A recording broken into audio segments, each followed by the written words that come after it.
Hi, hello, నమస్తే. ఇప్పుడు time వచ్చి 11:25 అవుతుంది. నాకు బాగా ఆకలైంది. సరే అని చెప్పి తిందాం రోజు వచ్చాను. నేనైతే తిన్నాను. అదే మనలాగా ఎవరో ఒకరు ఆకలితో తింటారు కదా అని చెప్పి ఒక ప్యాకెట్ అయితే పార్సల్ తీసుకోవడం జరిగింది.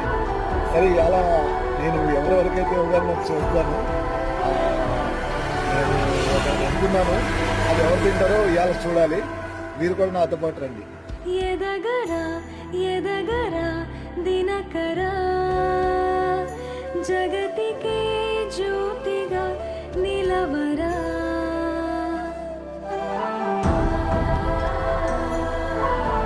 మొత్తానికి లాస్ట్కి అయితే పెద్ద ఆయన దగ్గరికి వచ్చాను.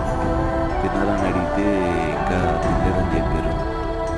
సరే అని చెప్పి పెద్ద ఆయనకి ఫుడ్ అయితే ఇవ్వడం జరిగింది. మరి పాపం ఆయన